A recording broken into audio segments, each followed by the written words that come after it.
Después de regalarle mi casa a mi hijo, recibí una invitación para dormir en la despensa. Es el único lugar que tenemos para ti, mamá. No sabían de las garras que había incluido en la escritura. Me alegra que estés aquí. Sigue mi historia, hasta el final, y comenta desde qué ciudad me estás viendo para saber hasta dónde ha llegado mi historia. El día que le entregué mi casa a mi hijo, fue el día que me volví invisible en mi propia vida.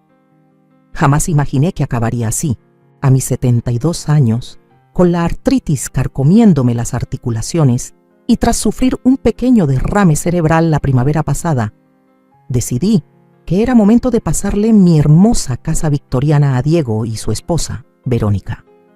Esa casa había sido mi refugio durante 43 años, donde crié a mi único hijo, lloré la muerte de mi esposo hace 15 años y construí mi humilde reputación como pintora de acuarela.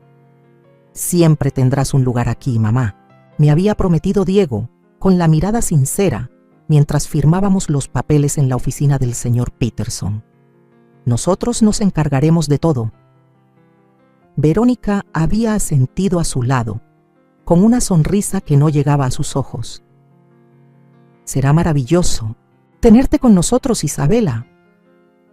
Debí haber notado las señales de advertencia entonces, la manera en que apretó un poco demasiado la mano de Diego, el leve tic en la comisura de su boca, pero quise creerles. Quise creer que estaba tomando la decisión correcta. Lo que ellos no sabían era que había consultado a Álvaro Jiménez, mi viejo amigo y abogado, antes de tomar esta decisión. Isabela, me dijo inclinándose sobre su escritorio, déjame agregar una cláusula especial para protegerte. Acepté sin pensarlo mucho, aliviada de tener algo de seguridad, sin imaginar que llegaríamos a necesitarla. 2 semanas después de la transferencia, Diego y Verónica me ayudaron a mudarme del dormitorio principal, mi dormitorio, a lo que llamaron mi nuevo espacio. Los seguí por el pasillo. Pasamos frente a las habitaciones de invitados, donde a veces dormían mis nietos. Bajamos por la escalera trasera y llegamos a lo que antes había sido nuestra despensa. Lo arreglamos para ti, dijo Verónica, señalando el pequeño espacio con las paredes recién pintadas de un blanco estéril. Una cama individual estaba arrimada a una pared y una pequeña cómoda contra otra.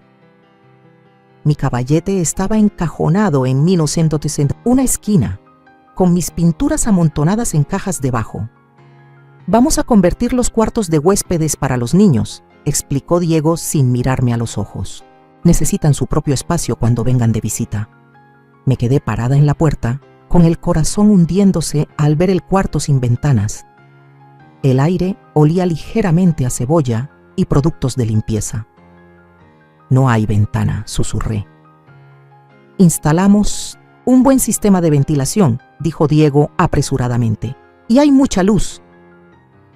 Encendió el foco del techo, una bombilla fluorescente que hacía que el lugar se sintiera aún más como una celda. Verónica miró su reloj. Tenemos que irnos y queremos llegar a la cena a tiempo. Los de la mudanza bajarán tus cajas. Aquí. Me dejaron allí, rodeada de las cosas esenciales de mi vida, condensadas y comprimidas en un espacio más pequeño que mi antiguo baño. Me senté en el borde de la cama, pasando la mano por el delgado edredón. No era la colcha hecha a mano que me había dejado mi madre y que siempre había cubierto mi cama en el piso de arriba. Esa noche me quedé despierta escuchando los sonidos extraños de la casa desde esta nueva perspectiva. El zumbido del refrigerador justo afuera de mi puerta. Las tuberías chirriaban sobre mi cabeza, mientras las risas apagadas de Diego y Verónica resonaban arriba, en lo que alguna vez fue mi habitación. Durante los días siguientes hice lo posible por adaptarme. Coloqué mis pocas pertenencias de la mejor manera que pude, instalé mi caballete e intenté pintar, pero la luz fluorescente deformaba los colores. Cuando pregunté si podía bajar una de mis lámparas del ático, Verónica me dijo que ya las habían donado.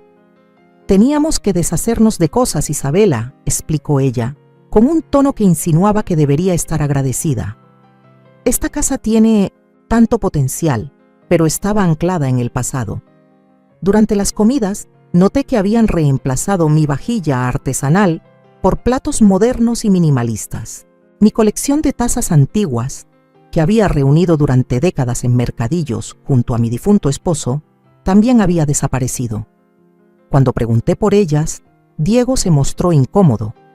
Verónica pensaba que ocupaban demasiado espacio, murmuró. Las guardamos en cajas, pero nunca volví a verlas.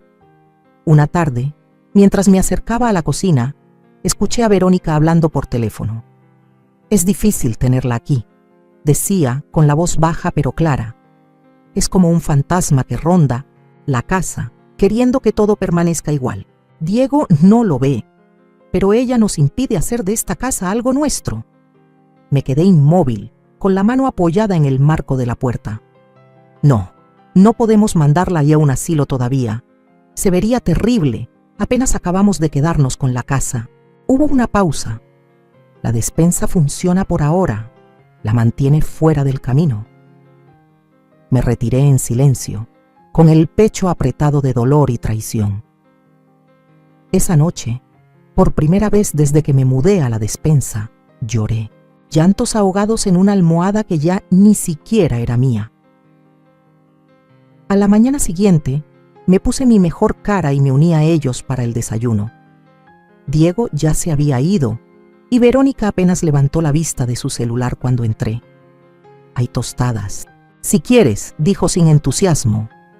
Me preparé una taza de té en silencio, preguntándome en qué momento la casa de mi hijo se había convertido en un lugar donde apenas me toleraba, mientras revolvía miel en mi taza. Recordé las palabras de Álvaro sobre las cláusulas en la escritura. Una protección que nunca pensé que necesitaría. Ahora no estaba tan segura. Los días se convirtieron en semanas y fui testigo de cómo mi presencia era meticulosamente borrada de la casa que había amado durante más de 40 años. Cada mañana traía una nueva pequeña tristeza. Otro pedazo de mí desaparecía, sin ruido, reemplazado por algo ajeno. Mis acuarelas, modestos cuadros que alguna vez adornaron el pasillo, desaparecieron de la noche a la mañana, sustituidas por impresiones genéricas de playas y ciudades que Verónica había pedido por internet. El antiguo reloj de pie que había marcado las horas de mi matrimonio, de mi maternidad, de mi viudez, también había desaparecido del vestíbulo. Lo vendimos, me informó Diego durante el desayuno, evitando mirarme a los ojos. No encajaba, dijo, con la nueva estética. La nueva estética, repetí en voz baja. Quise preguntar cuándo mi hogar, mi historia, se había convertido en un simple concepto decorativo desechable, pero me tragué las palabras junto con mi insípida avena. Mi jardín corrió la misma suerte. Las rosas que había cuidado con esmero durante 20 años, las hortensias que cada verano estallaban en tonos de azul brillante, la huerta de hierbas que atendía a diario, todo fue arrancado de raíz y sustituido por lo que Verónica llamaba un diseño de jardín de bajo mantenimiento. Ahora, en lugar de mis flores que antes danzaban alegres con el viento, solo había senderos de grava y pastos ornamentales de aspecto áspero. Es más moderno, explicó Verónica cuando me sorprendió mirando por la ventana, observando la transformación. Y la verdad, Isabela, ya no podías mantenerlo como se debe. Se estaba volviendo un desastre. Asentí en silencio, sintiendo que otro pedazo de mi alma se rompía. El jardín había sido mi refugio después de la muerte de Andrés. Cada flor que brotaba me recordaba que aún había belleza después de la pérdida. Ahora todo eso había desaparecido, considerado innecesario, molesto, igual que yo. El día que encontré mi helecho de Boston, la planta que había mantenido viva por 15 años, tirado en el bote de basura detrás de la casa, algo dentro de mí cambió. Lo rescaté, con sus frondas dobladas y maltratadas, pero todavía latiéndome de vida, y lo llevé de regreso a mi pequeño cuarto de despensa. Bajo la luz dura del fluorescente, le prometí que ambos íbamos a sobrevivir. Pero sobrevivir se volvió cada vez más difícil conforme mi aislamiento se hacía más profundo. A menudo escuchaba a las amigas de Verónica visitándola, sus risas subiendo desde la sala que ya no me estaba permitido usar. Durante esas reuniones, Verónica solía mencionar, como al descuido, que debía quedarme en mi habitación para descansar. «Mamá no se siente bien hoy», decía lo suficientemente fuerte para que pudiera oírla a través de la pared delgada. «Doctor dice que tenemos que mantenerla tranquila». No había ningún doctor, no había ninguna enfermedad, salvo quizá esa lenta agonía de ser borrada de mi propia vida. Una tarde de jueves, escuché a Verónica hablando con su amiga Sofía en la cocina, justo afuera de mi puerta. «Es una carga», suspiró Verónica con dramatismo. «Diego no lo entiende, pero tenerla aquí es como cuidar a otro niño. Un niño muy exigente y muy pasado de moda». Sofía hizo unos ruiditos de compasión. «¿No podrías meterla a un asilo? Ahora, hay lugares muy bonitos». «Todavía no», respondió Verónica bajando la voz. «No se vería bien tan pronto después de habernos quedado con la casa. La gente hablaría». «¿Cuánto tiempo tienes que esperar?», preguntó Sofía. «1 año debería bastar. Diremos que su salud empeoró de repente». Me quedé helada, sentada en mi cama, el helecho temblando ligeramente entre mis manos. 1 año. Me daban 1 año antes de deshacerse de mí por completo. Incluso mis nietos, que antes me colmaban de cariño, ahora se mantenían a distancia. Renata, de 10 años, y Santiago, de 8, solían correr a abrazarme apenas llegaban de visita. Ahora se quedaban en la puerta, incómodos, claramente siguiendo instrucciones de no molestar a la abuela. «La abuela necesita descansar», decía Verónica, apartándolos con suavidad. «Pueden saludarla, pero luego dejen que descanse». Un sábado, mientras sus padres estaban ocupados en el piso de arriba, Santiago se deslizó a escondidas en mi habitación. «Abuela», susurró, «¿por qué ahora vives en la despensa?» «Papá dijo que es porque eres vieja, pero la señora Henderson es aún mayor, y ella sí vive en un cuarto de verdad. De la boca de los niños brotan verdades». Lo abracé fuerte, aspirando el dulzor de su cabello.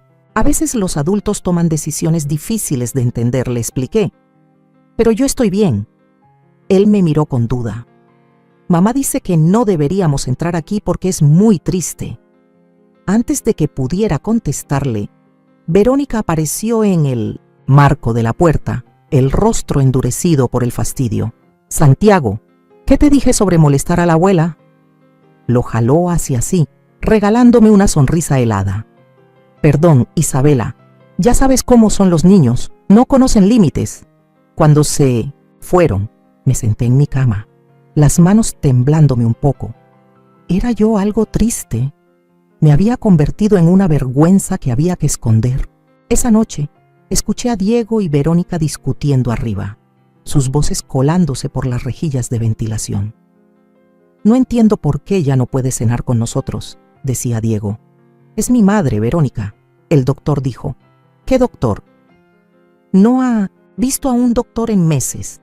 Está bien, pero siempre critica todo, Diego. ¿Cómo cocino? Los cambios en la casa. Nunca está conforme. Ya no aguanto sus juicios». Jamás había criticado la comida de Verónica. Jamás había criticado nada. Me volví tan cautelosa, tan temerosa de ser aún menos bienvenida, que casi no hablaba ya. «Es que es chapada a la antigua», dijo Diego, su voz bajando, apagándose. «Ya se adaptará». Han pasado meses y todavía me mira como si le hubiera robado algo. «¿Acaso no lo habías hecho?», pensé. «No me habías robado mi hogar, mi dignidad, mi vínculo con mi hijo y mis nietos». Sus voces se fueron apagando mientras se alejaban, dejándome sola con mis pensamientos. Saqué el pequeño álbum de fotos que aún conservaba, uno de los pocos objetos que no había desaparecido de manera misteriosa, y pasé el dedo por una imagen de Diego de niño, sonriente y desdentado, con su brazo alrededor de mi cintura frente a esta misma casa el día que nos mudamos. ¿Dónde había quedado ese niño? ¿En qué momento se transformó en este hombre incapaz o reacio a ver lo que estaba ocurriendo delante de sus propios ojos? Guardé el álbum de nuevo en el cajón y mis dedos rozaron una tarjeta de presentación que casi había olvidado. Álvaro Jiménez, abogado. La saqué, contemplando las letras grabadas y recordando la cláusula que él insistió en incluir en la cesión de la propiedad, aquella que pensé que nunca necesitaría. Tal vez era hora de llamar a un viejo amigo. Había estado evitando a los vecinos. Cada vez que veía acercarse a alguien conocido por la acera, me escondía o fingía estar ocupada con el macetón de geranios marchitos que ahora era todo mi jardín. La vergüenza de mi situación, confinada a una despensa en mi propia casa, me mantenía aislada. Eso cambió una mañana fresca de otoño cuando salí a recoger el periódico.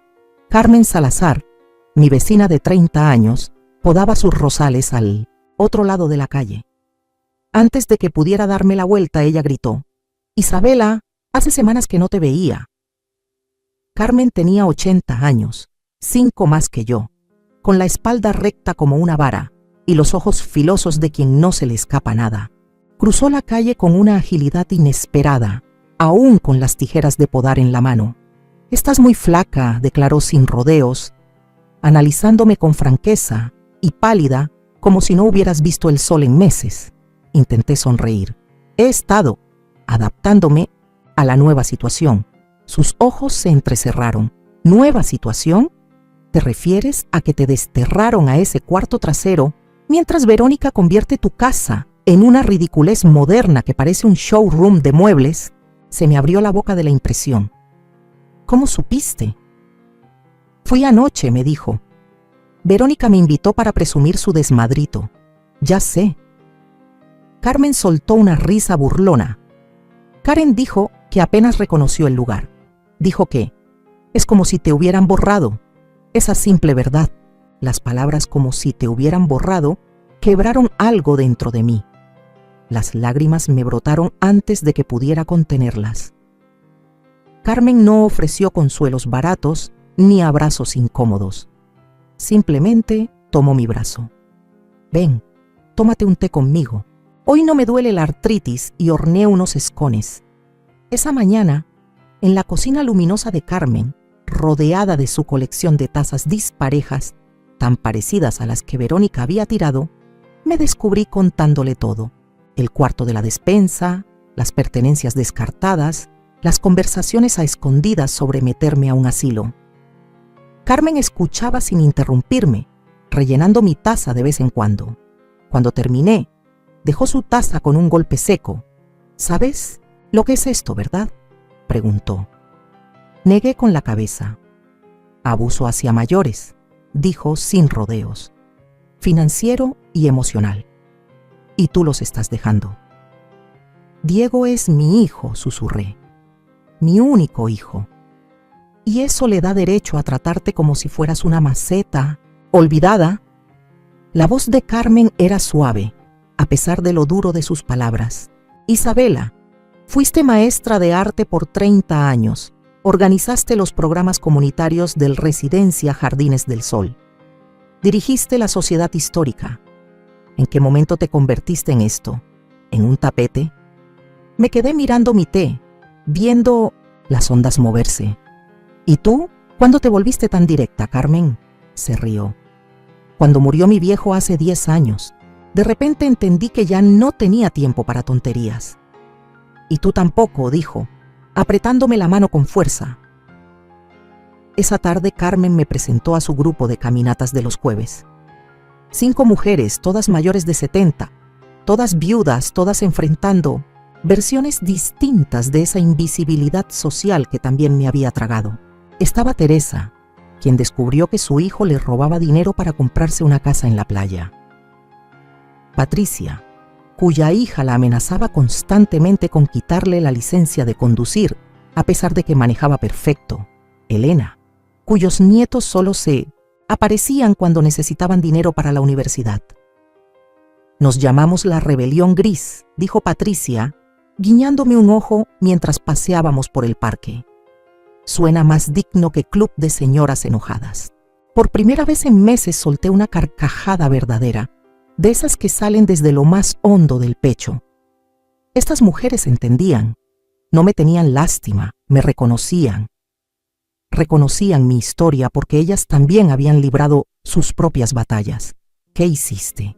Le pregunté a Teresa, intrigada por cómo había manejado la explotación financiera de su hijo. Cambié de banco, cambié mi testamento, cambié las cerraduras, respondió ella con toda naturalidad.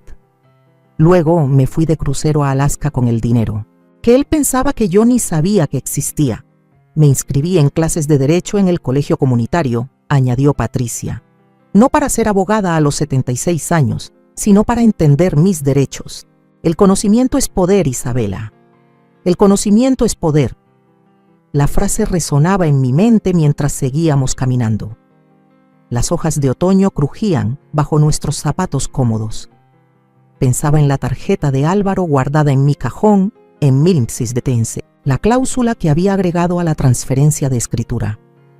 Aún no lo llamaba. Seguía dudando en dar un paso tan definitivo contra mi propio hijo. A la mañana siguiente, al regresar de otra caminata con Carmen, noté una camioneta estacionada en nuestra entrada. Hombres sacaban muebles, mis muebles, el escritorio antiguo que había pertenecido a mi abuela, el ropero que Andrés había restaurado como regalo por nuestro 5º aniversario. Aceleré el paso, el corazón latiendo con fuerza. Diego estaba en la entrada, supervisando la carga. ¿Qué está pasando?, exigí, mi voz más firme que en meses. Diego se sobresaltó, claramente sorprendido de verme afuera. Ah, mamá, pensé que estabas descansando.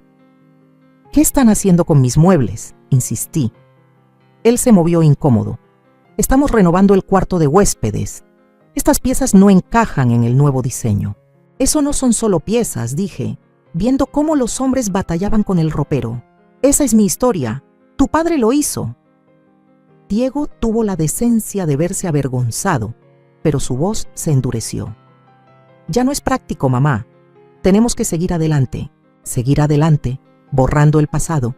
Señalé la camioneta. ¿A dónde se llevan todo? A la tienda de consignación en la Avenida Reforma, admitió. Nos dieron un precio justo, como si mis recuerdos pudieran ser tasados por extraños que solo veían madera vieja y estilos pasados de moda.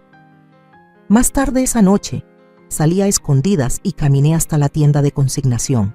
Allí, en el escaparate, estaba el escritorio de mi abuela, con una etiqueta de precio colgando del tirador del cajón.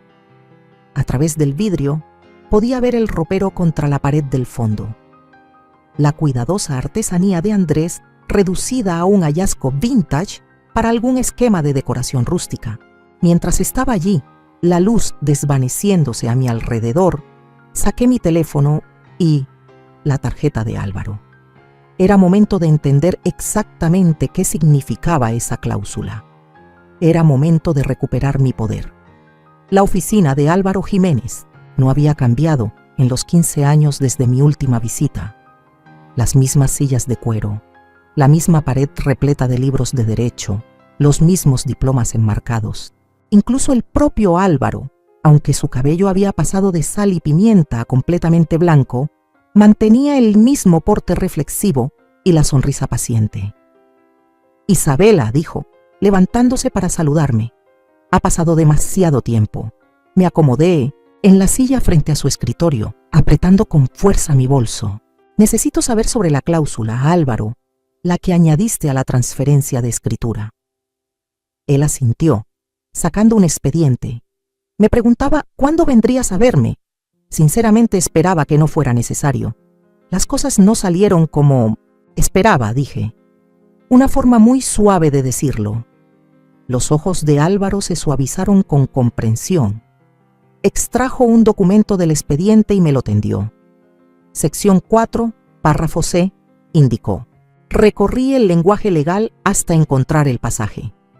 En caso de que la otorgante, Isabela Beatriz Torres, sufra negligencia, maltrato o condiciones de vida inadecuadas mientras resida en la propiedad, se reserva el derecho de revocar la transferencia de la misma.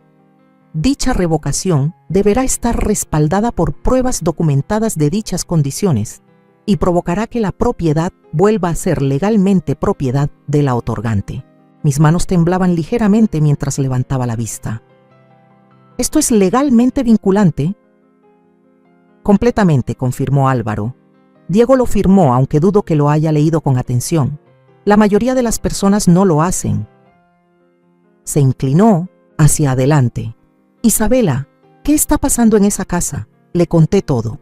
El cuarto despensa, mis pertenencias desechadas, el aislamiento, los planes que escuché por casualidad. Mientras hablaba, Álvaro tomaba notas, preguntando de vez en cuando para aclarar algún detalle. Cuando le describí cómo encontré mis muebles en la tienda de consignación, su pluma se detuvo. ¿Están vendiendo tus pertenencias personales sin tu consentimiento? Asentí. Cosas que nunca incluí en la transferencia de la casa. El rostro de Álvaro se endureció. Eso es robo, Isabela, así, simple. Son mi familia, dije en voz baja, sintiendo que la excusa sonaba hueca incluso para mí misma. Familia o no, están violando la ley. Dejó su pluma sobre el escritorio. Si quieres invocar la cláusula, vas a necesitar pruebas, fotos, grabaciones, testigos. Cualquier cosa que documente las condiciones y el trato. Salí de la oficina de Álvaro con un plan y una pequeña grabadora digital escondida en mi bolso. Su peso me parecía aterrador y liberador al mismo tiempo. Ya no solo estaba aguantando, estaba reuniendo pruebas, estaba luchando. Al día siguiente, sábado, tomé fotos de mi cuarto despensa mientras la casa estaba vacía. La cama angosta, la falta de ventanas, el espacio de almacenamiento insuficiente. Fotografié los espacios vacíos donde habían colgado mis cuadros. Volví a visitar la tienda de consignación para documentar mis muebles con etiquetas de precio. Carmen me acompañó, dándome apoyo moral y sirviendo como testigo. Deberías haber hecho esto hace meses, murmuró mientras salíamos de la tienda.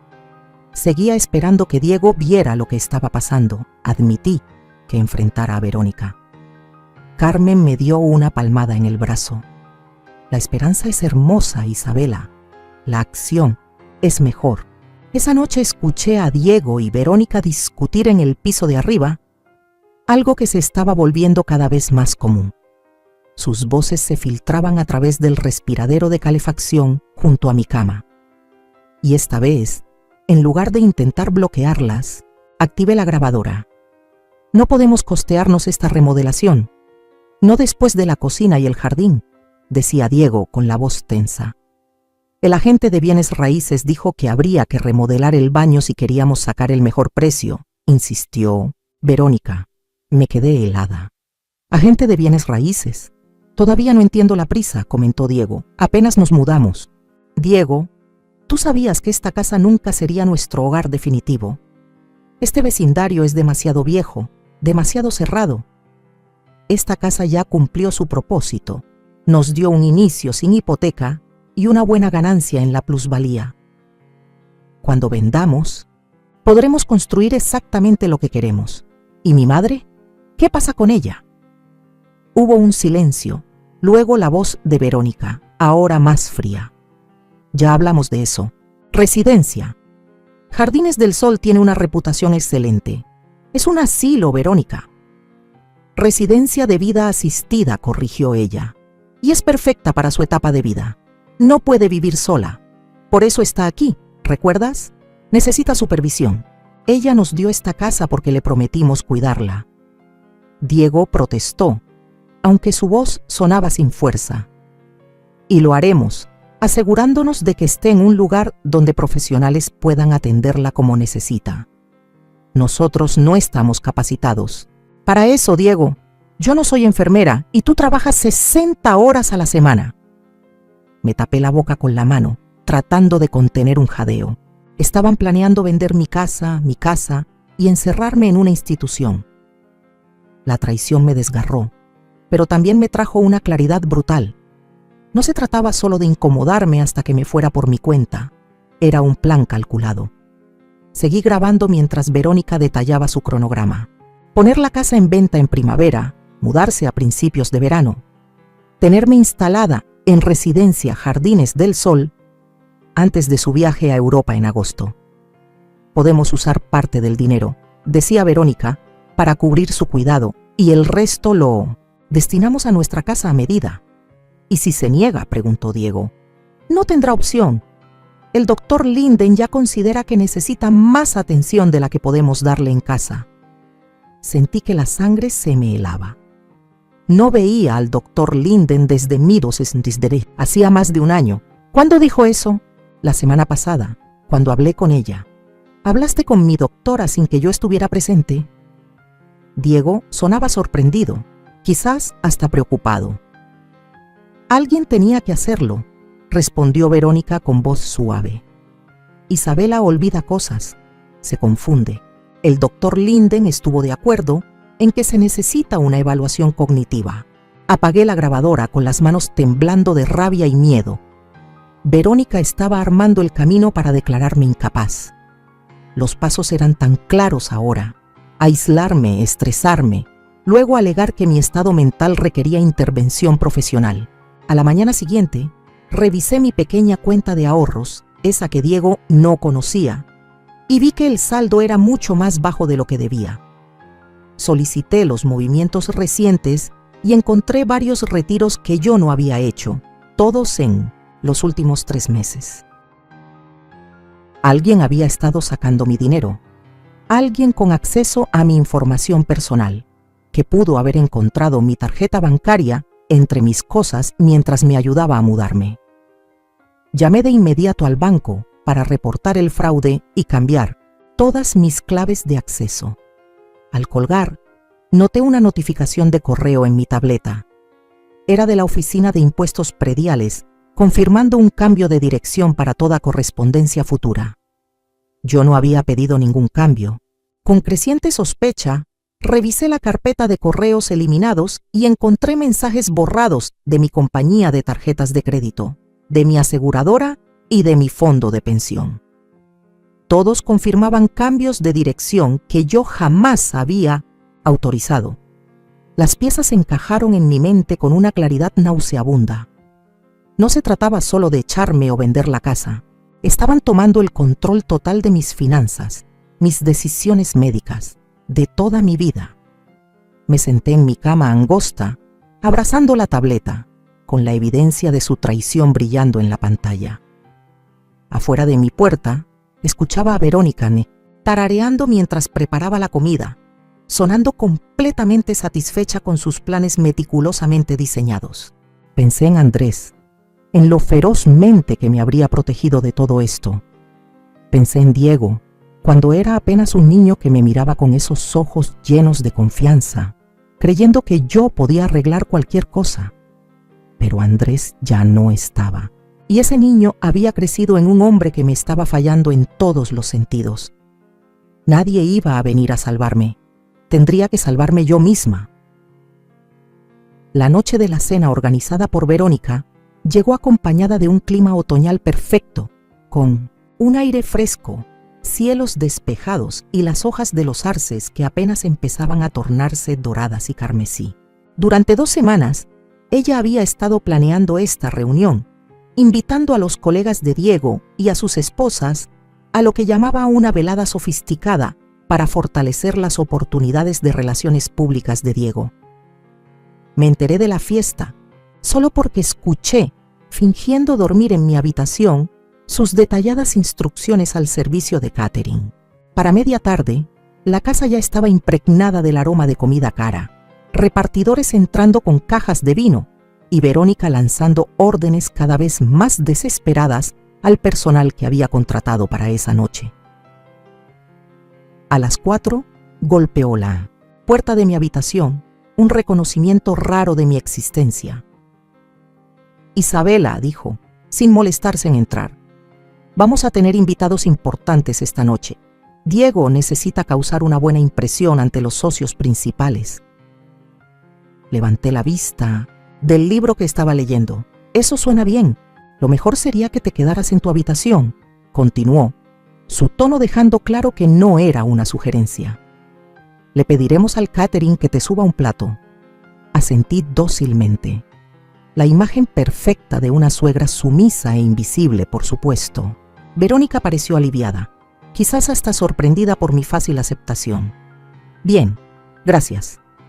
Comenzó a cerrar la puerta, pero añadió: trataremos de no molestarte. Después de que se fue, me quedé inmóvil varios minutos, escuchando el repiqueteo de sus tacones alejándose escaleras arriba. Entonces abrí cuidadosamente el cajón de mi cómoda y saqué el conjunto que había estado reservando para una ocasión como esta. Un vestido sencillo, pero elegante de color azul marino que compré en mi salida con Elinor la semana pasada, junto con un collar de perlas que Andrés me había regalado en nuestro aniversario número 25. Me duché en el pequeño medio, baño junto a la cocina, recogí mi cabello plateado en un moño pulcro y me maquillé ligeramente. Al mirarme al espejo, apenas me reconocí. La mujer derrotada de ojos bajos había desaparecido, reemplazada por alguien con propósito, alguien que se negaba a ser borrada. Para las 7, la casa ya bullía con el murmullo de las conversaciones y el tintinear de copas. Esperé, calculando cuidadosamente mi entrada. A través de la puerta entreabierta, escuchaba a Verónica dominando la conversación, su voz elevada para que todos la oyeran. Las renovaciones han sido extensas, decía. La casa tenía mucho potencial, pero estaba muy anticuada. Prácticamente la reconstruimos desde adentro hacia afuera. Debe haber sido un esfuerzo enorme, respondió una mujer. ¿Hace cuánto la tienen? Unos 6 meses, contestó Diego. Era la casa de mi madre antes. Oh, ¿y dónde está ella ahora?, preguntó la mujer seguida de una breve pausa. Vive con nosotros, dijo Diego, su voz de repente incómoda. ¡Qué lindo!, continuó la mujer, ajena a la atención. Ojalá mi suegra viviera más cerca. Los niños la extrañan muchísimo. Era la señal perfecta. Salí de mi habitación y avancé con calma hacia la sala, donde unos 20 invitados elegantemente vestidos charlaban mientras sostenían sus cócteles. Las conversaciones se apagaron de golpe y todas las miradas se dirigieron hacia mí. Buenas noches. Saludé con amabilidad, manteniendo la voz firme a pesar del desbocado latido de mi corazón. Verónica quedó paralizada junto a la chimenea, una copa de vino detenida a medio camino de sus labios. Diego parpadeó varias veces, atrapado entre la sorpresa y la incomodidad. «Mamá», logró decir al fin, «pensé que estabas descansando». «Me siento bastante bien, gracias», respondí avanzando un poco más en la sala. No iba a perderme la oportunidad de conocer a tus colegas. Un hombre de aspecto distinguido, de cabello plateado, se acercó con la mano extendida. «Usted debe ser la señora Torres. Soy Enrique Morales, socio principal del despacho. Su casa es absolutamente hermosa». Apreté su mano, sonriendo cálidamente. «Gracias, señor Townsend. Esta casa ha estado en nuestra familia durante mucho tiempo. Aquí crié a Diego». «Enrique, por favor», corrigió él, señalando a la mujer a su lado. «Mi esposa, Beatriz». Beatriz me tomó las manos entre las suyas. Es un verdadero placer conocerla. Justamente comentábamos lo maravilloso que debe ser para Diego y Verónica tenerla viviendo con ellos. Ha sido un cambio, admití sinceramente. Pero la familia es la familia. Verónica ya se había recompuesto lo suficiente como para acercarse, aunque su sonrisa era forzada. «Isabela, no sabía que te unirías a nosotros. Déjame traerte una copa». «¿Un whisky?» «Solo, por favor», respondí, nombrando una bebida que ella bien sabía que jamás tocaba. «Y me encantaría saber más sobre cómo van las renovaciones. No he tenido muchas oportunidades de ver los cambios desde mi habitación». Beatriz frunció levemente el ceño. ¿Su habitación? Conservó su suite principal cuando Diego y Verónica se mudaron. Verónica intervino rápidamente. «La habitación de mamá es bastante privada. Ella lo prefiere así». De hecho, dije mientras aceptaba una copa de un camarero que pasaba, Estoy en lo que solía ser la despensa. No tiene ventanas, pero el sistema de ventilación funciona muy bien. Un murmullo incómodo recorrió al grupo. Enrique carraspeó mientras Beatriz nos miraba a Verónica y a mí con desconcierto apenas disimulado. La despensa, repitió, pero seguramente. Era algo temporal, interrumpió Verónica con la voz notablemente más aguda. Mientras renovábamos las habitaciones de invitados. 6 meses es un periodo bastante largo para ser temporal, comenté en tono ligero, tomando un sorbo de whisky y resistiendo la mueca por el ardor, especialmente considerando que las habitaciones de invitados se terminaron hace 3 meses. Diego dio un paso adelante. Su expresión era de dolor. Mamá, tal vez deberíamos mostrarme las renovaciones, completé por él. Me encantaría, Diego. Hace meses que no veo el piso de arriba. Antes de que alguien pudiera objetar, ya me dirigía hacia la escalera, arrastrando tras de mí a un puñado de invitados curiosos. Diego no tuvo más remedio que seguirme, acompañado de varios de sus colegas y sus esposas. El dormitorio principal ha sido completamente remodelado, comenté mientras subíamos. Antes era bastante tradicional, con muebles artesanales, colchas familiares y cuadros de artistas locales.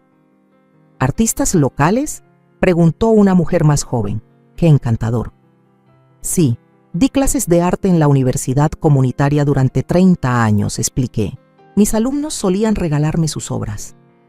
Llegamos al descansillo y guié la improvisada visita por el pasillo hasta lo que había sido mi habitación. Verónica, en efecto, la había transformado en un espacio estéril, digno de un hotel, con arte genérico y ni un solo rastro de los detalles cálidos y personales que alguna vez le dieron vida.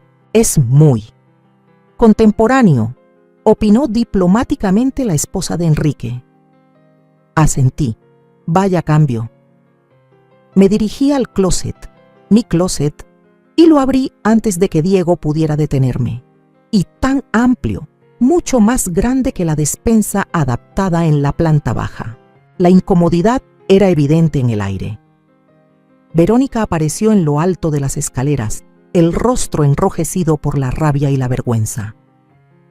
«La cena está servida», anunció con la voz tensa. «¿Bajamos?» Los invitados regresaron al comedor murmurando entre ellos. Alcancé a oír retazos de susurros. No lo puedo creer. En la despensa, de todos los lugares.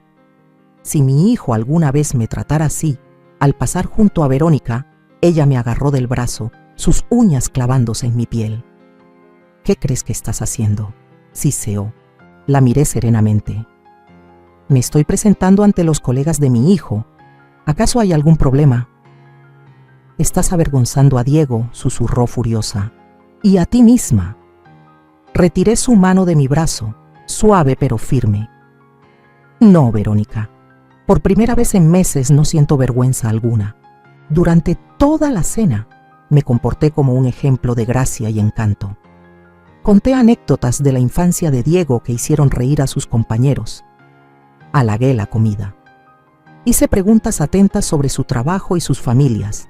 En resumen, fui todo aquello que Verónica había intentado aparentar ser, la anfitriona perfecta en el hogar perfecto. Para cuando sirvieron el postre, la dinámica había cambiado por completo. Los invitados dirigían sus conversaciones hacia mí, genuinamente interesados en mis experiencias y opiniones. El rostro de Diego pasó de la mortificación a algo que rozaba la vergüenza. «¿Y Verónica?» Verónica hervía en silencio en la cabecera de la mesa, viendo cómo su noche cuidadosamente planeada se desmoronaba.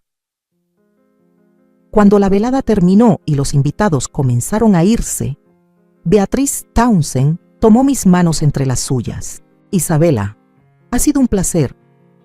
A Enrique y a mí nos encantaría invitarte a almorzar algún día». «Me encantaría», respondí sinceramente. Tras cerrar la puerta detrás del último invitado, la fachada se vino abajo. Verónica se volvió hacia mí, su compostura completamente perdida.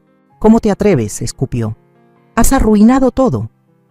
Me mantuve firme. Ya no era la mujer sumisa y complaciente que había fingido ser. ¿Qué es exactamente lo que arruiné, Verónica? ¿Tu imagen? ¿Tus planes de mandarme a Residencia Jardines del Sol mientras vendes mi casa? Su rostro palideció. ¿De qué estás hablando? Sé todo, dije en voz baja. La venta planeada, el asilo, el acceso no autorizado a mis cuentas, todo. Diego se interpuso entre nosotras con el rostro desencajado. Mamá, no es eso.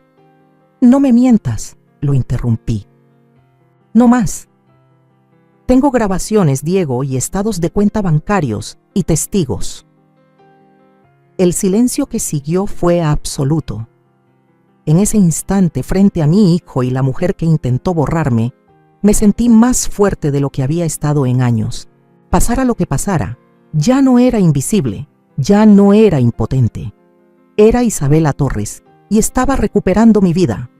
Los días siguientes a la cena se deslizaron en una confusión de confrontaciones y revelaciones. A la mañana siguiente, Diego intentó calmar las cosas, acercándose a mí con un café y disculpas llenas de excusas. Mamá, sé que las cosas no han sido ideales, comenzó, sentado torpemente en el borde de mi cama angosta, pero nunca quisimos lastimarte. Estudié el rostro de mi hijo, el chico que había criado, el hombre que me falló. Las intenciones pesan menos que los actos, Diego, y tus actos han sido evidentes. Sus ojos cayeron al suelo. Verónica puede ser complicada, pero eso no significa detenerse. Interrumpí en voz baja. He escuchado esa excusa durante meses. Ya no lo haré. Metí la mano bajo mi almohada y saqué el sobre que contenía las pruebas que había reunido.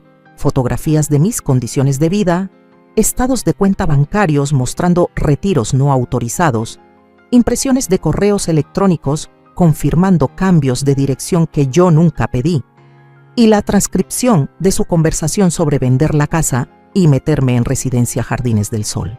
Esto es lo que has hecho, dije, colocando el sobre en sus manos. No lo que pretendías hacer, ni lo que esperabas que sucediera, sino lo que en realidad hiciste.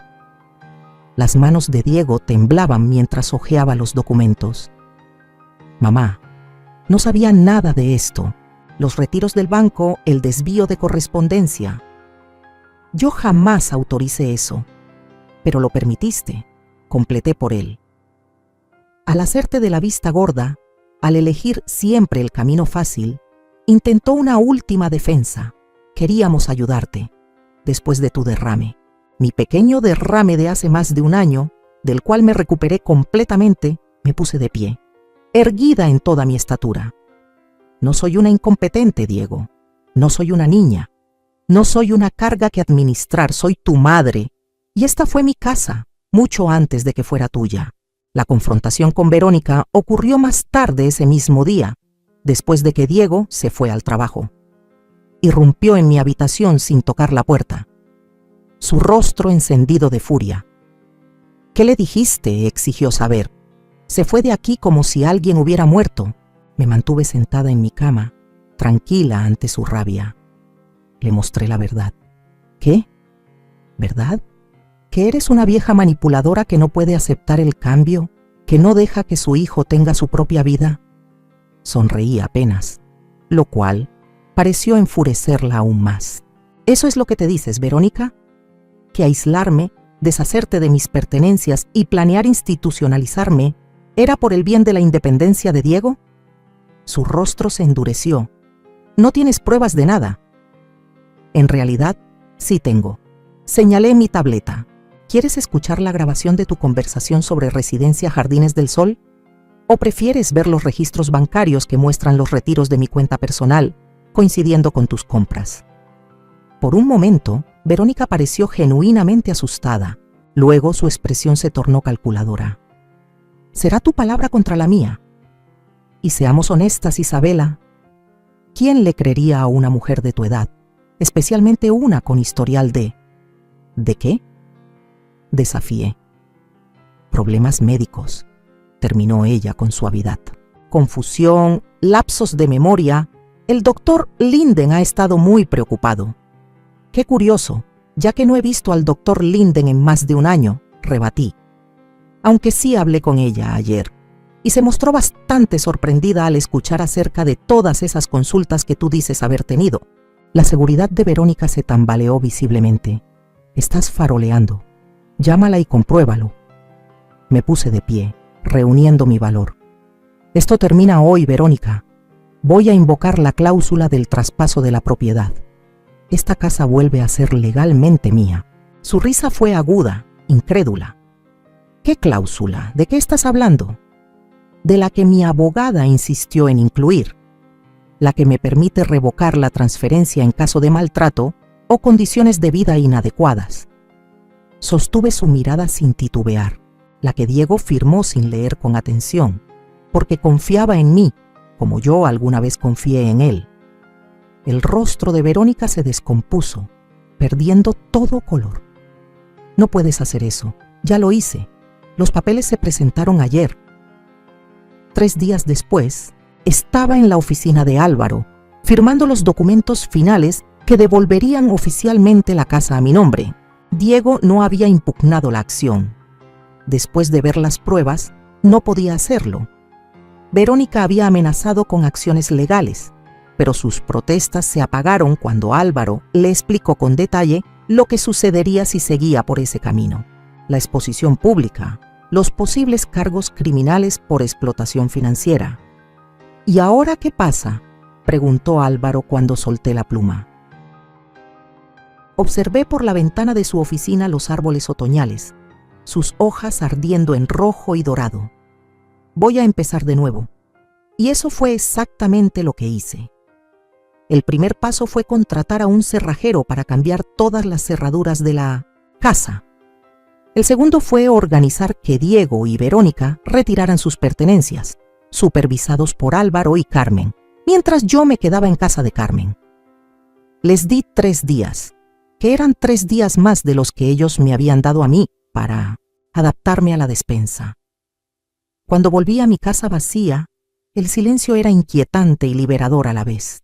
Habitaciones que alguna vez habían estado llenas de las risas de Andrés, los juegos de infancia de Diego y, después, el frío desprecio de Verónica, ahora solo contenían posibilidades.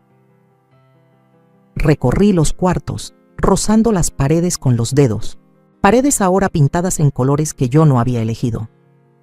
La casa se sentía familiar y extraña, como reencontrarse con un viejo amigo que ha pasado por una cirugía radical. Esa primera noche la pasé en la recámara principal, durmiendo en una cama nueva que había comprado, el primero de muchos cambios para reclamar mi espacio. A la luz de la mañana, empecé a hacer listas, muebles por comprar, renovaciones por deshacer, colores por devolver a su esencia.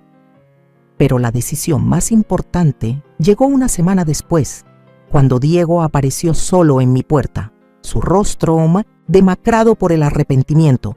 «Mamá», empezó, con la voz quebrada por la emoción. No sé ni cómo empezar a pedir perdón. Lo observé detenidamente, notando las ojeras oscuras bajo sus ojos, la curva vencida de sus hombros. «¿Dónde está Verónica?» «Se fue», dijo simplemente.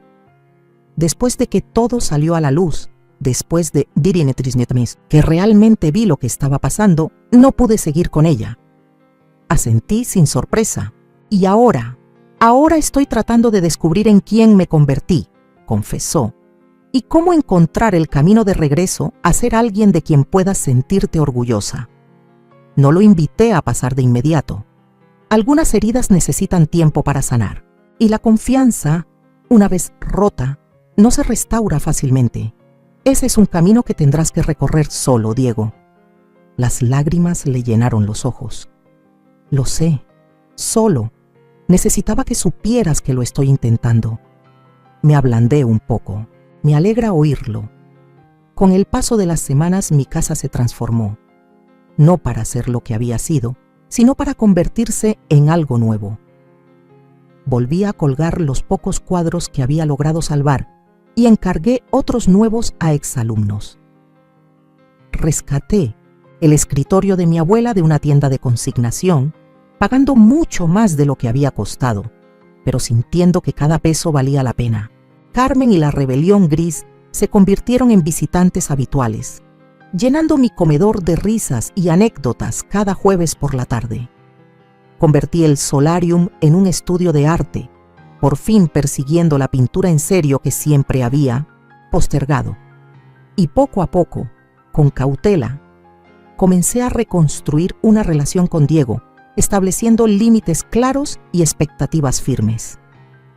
Verónica nunca volvió. Escuché por los chismes del barrio que ella se había mudado a otro estado, contando a quien quisiera oír que yo era una anciana difícil y manipuladora. Tal vez, en su versión de la historia, fuera cierto. Ya no me importaba. Una mañana fresca de diciembre, mientras estaba en mi estudio trabajando en una acuarela del jardín de invierno, escuché que tocaban la puerta. Carmen estaba parada, en el porche, con una sonrisa traviesa en el rostro. «Ponte el abrigo», anunció. «Encontré una casa para nosotras». ¿Una casa? Bueno, en realidad un dúplex. 2 unidades juntas, jardín compartido, entradas separadas. Me tendió un anuncio de bienes raíces. Perfecto. Para 2 viejas independientes que de vez en cuando agradecerían tener a alguien al lado. Observé la fotografía de un edificio de 1200 estilo artesanal con un jardín amplio y grandes porches al frente. Es hermoso, admití. Pero acabo de recuperar mi casa. Carmen se encogió de hombros. Y ahora puedes venderla a tu manera, para tu beneficio. Usa el dinero para viajar, para crear arte, para vivir sin sombras. Miré alrededor a esa casa por la que tanto había luchado para volver a tener. Era mía otra vez, pero también estaba cargada de recuerdos, algunos hermosos, otros dolorosos. La idea de un nuevo comienzo, un lugar sin historia, de pronto me resultaba tentadora. ¿Qué iba a hacer yo con todo ese espacio de todos modos? Estoy usada. Exacto, asintió Carmen con satisfacción. Entonces, ¿vas a venir a verla o no? Alcancé mi abrigo. Déjame agarrar mi bolso. 3 meses después, firmé los papeles de la venta de mi hogar familiar a una pareja joven con 2 niños pequeños. Al entregarles las llaves, no sentí más que alivio y buenos deseos. Que sus recuerdos en este lugar sean más amables que los míos recientes. Diego ayudó con la mudanza a mi nueva casa. Un gesto de reconciliación que acepté con optimismo cauteloso. Nuestra relación había cambiado, ahora era más equilibrada. Él estaba aprendiendo a verme como una persona completa, no solo como su madre. Y yo estaba aprendiendo a establecer los límites que debía haber puesto hace mucho tiempo. En mi primera noche en la nueva casa, Carmen y yo nos sentamos en nuestros porches contiguos, copas de vino en mano, viendo cómo el atardecer pintaba el cielo de rosa y dorado. La rebelión de las canas llegaría pronto para la cena de inauguración. ¿Sabes en qué he estado pensando?, dijo Carmen, rompiendo el cómodo silencio. ¿En qué? El hogar no siempre es donde has estado. A veces es hacia donde decides ir. Levanté mi copa en un brindis. Entonces, por los próximos capítulos. Por los próximos capítulos, coincidió ella. Y por las mujeres que se niegan a ser guardadas en las alacenas. Me reí, una risa libre y auténtica. A los 72 años, había perdido una casa y encontrado un hogar. Había perdido un hijo y lo había encontrado de nuevo. Y, más importante aún, me había perdido a mí misma y, contra todo pronóstico, había descubierto una versión más fuerte y valiente esperando salir. El sol se ocultó tras el horizonte, bañando el nuevo jardín en luz dorada. Mañana plantaría rosales a lo largo de la cerca, instalaría mi caballete en la ventana que daba al este y comenzaría de nuevo, no como la madre de Diego ni la viuda de Andrés, sino simplemente como Isabela, una mujer con un futuro aún por desplegarse frente a ella. La vida me enseñó, a través de heridas profundas y silencios dolorosos, que el amor, por más grande que sea, no puede ser excusa para permitir que otros te borren. Aprendí que la dignidad no se negocia, que el respeto no se implora y que la familia, aunque la sangre la una, puede ser también quien más profundo te traicione. Mi historia no es solo un relato de pérdida y recuperación, es un recordatorio feroz de que nunca, jamás, debemos abandonar nuestra voz, ni dejar que otros decidan por nosotras cuando ya no somos necesarias. Hoy entiendo que los lazos más verdaderos se construyen con actos, no con promesas vacías, y que incluso a los 72 años, uno puede elegir volver a empezar, a su modo, con la frente en alto. Ahora te pregunto a ti, que me has acompañado hasta aquí. Si fueras tú quien un día despierta y descubre que la han arrinconado en la despensa de su propia vida, ¿qué harías? ¿Te quedarías callado, esperando migajas de afecto, o lucharías por recuperar tu nombre, tu lugar, tu historia? Te leo.